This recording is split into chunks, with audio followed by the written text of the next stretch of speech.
Hi, my name is Stephanie and welcome back to my channel, and I have not said this in absolute ages. So first of all, I am very sorry for my silence because I haven't uploaded since February and I have been incredibly busy since. And one of the reasons is the title of this video, which is effectively, yes, we bought a house. We actually bought a house in London and we're so beyond excited for it. And honestly, that took up a lot of my time. It's not necessarily in a state where we can actually move in. And on top of that, I have been on holiday for about 2 weeks, which I know is not great planning, but back when I booked it, which was November, I thought we would have the keys for like quite a long time at this point, so I can't really blame myself for it, but it is very odd timing. So all of this together with work and personal life and the house and 2 holidays effectively meant that I just was way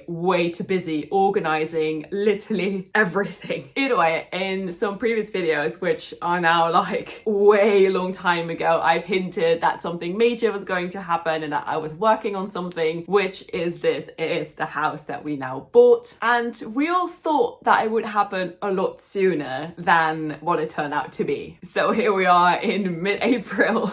So to track back a bit, the house buying has been a very long process now. It's something that we've been working on together like for, I think it's like over 2 years at this point, that we started looking at houses, and if it felt right, we would make an offer, but obviously we got like outbid. We were in situations where our offer wasn't picked, and that was slightly heartbreaking. I definitely had some heartbreaks over a couple of houses that we bid on that we were really excited for. And then finally in August, we made an offer on the house that we now have bought. So effectively it has taken a very long time, because August 2022 to now April 2023 is where we're at, and we got the keys in February. It just takes a very long time in the UK, which to me as a Dutch person is a very strange concept, because the turnaround in my homeland of the Netherlands is about a month. So for it to take 6 months was an utter shock to me. And obviously we had been warned prior to going into this process that it wouldn't be like a 1 month turnaround. It's not that we were surprised when they accepted our offer in any way, shape or form. But even then, because of the situation that we were in, because the situation that the seller was in,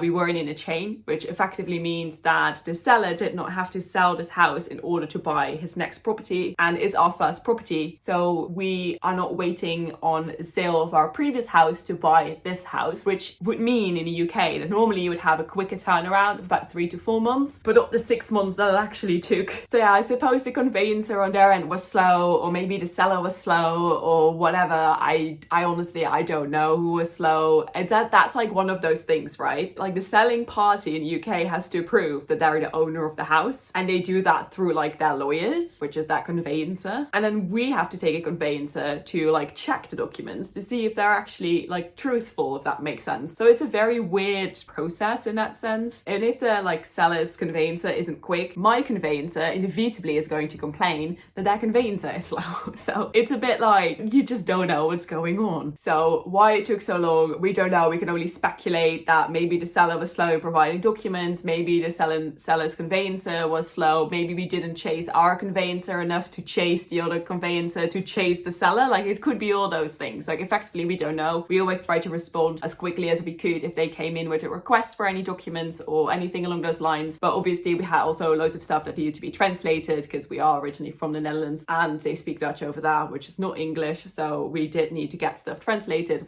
which obviously also takes a bit of time, but not an entire additional 2 months, if that makes sense. Either way, the one big takeaway that I got from this entire process is get a good conveyancer. If you're in the UK and you're buying a house, get a good conveyancer. Honestly, splurge on your conveyancer, because it saves you so much stress and panic and time and everything along those lines. Not that our conveyancer was like particularly bad. I do feel that they were slightly slow, but then again, I'm not sure if it was them or the other person's conveyancer. That's a bit of like the weird obscurities of this process. But we also had a couple of hiccups with our conveyancer about the quote, for example, because they quoted us a certain amount, and then we asked them to provide one of the things that was put in the quote, and then they were like, oh no, but that's not in the quote because the person who wrote the quote didn't understand your request. And then were like, how can you not understand the request and put that on a quote? Either way, like stuff like that is just always a nightmare with conveyancers, I suppose, because I've heard other horror stories. I've heard way worse of stories than that I'm just sharing with you now about my conveyancer. We did have some hiccups. Fortunately, they were like all relatively small, and in all fairness, get a good conveyancer. It just boils down to it being a very long and complicated process to buy a house in the UK, and in our case in particular, it should not have taken this long, yet it did, which meant that we got the key in February, like I mentioned before, which meant that when we got the key in February, we immediately hosted a housewarming, which was quite fun. We had a couple of our friends over. It was quite last minute, so it was not like a massive party. It was just rather small. We had some friends over, we had some neighbors over, which was fun. I honestly prefer having the housewarming in the state that the house was in when we got it, because if then people break something or spill something or whatever, I'm not going to be annoyed by it, because effectively none of the improvements have happened yet. Like, I would be crying if I bought a new carpet and somebody would spill a glass of red wine on it. I'd be fully crying. So in all fairness, I think it was a great way of doing this, also to show our friends the house that it was like in the before state, and surely they will see it eventually when they stop by in the future, what it will look like in the after stage of the renovation process. So about the improvements, the house needs a couple of those. As I mentioned earlier, it's not in a state where we can actually move into it, as currently it has no kitchen and it has no bathroom. Both have been ripped out, the bathroom partially, but the kitchen I fully ripped that out, so there's currently no kitchen. For the major bits of work, we hired builders because there are things that we cannot do ourselves, such as the facade that needs to be stabilized. We have several windows that need to be replaced. The frame of one of the windows, you can see through the frame and then see the sky, like not the window itself, but the frame, like the space between the window frame and the frame for the window frame. I'm not sure what the correct terminology is, but you can look straight through it.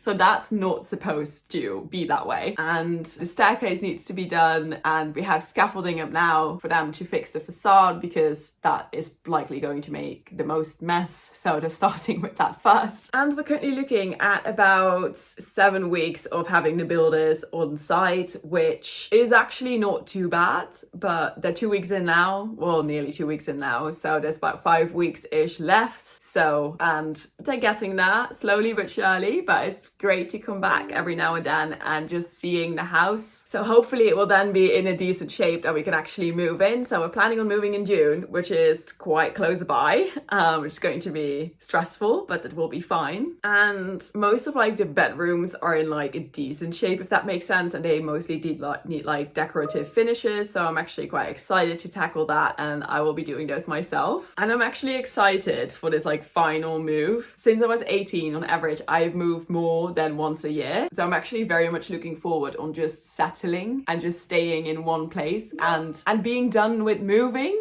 I never had anything really break with moves, so I hope that the last time everything will go well. So I'm gonna knock on wood.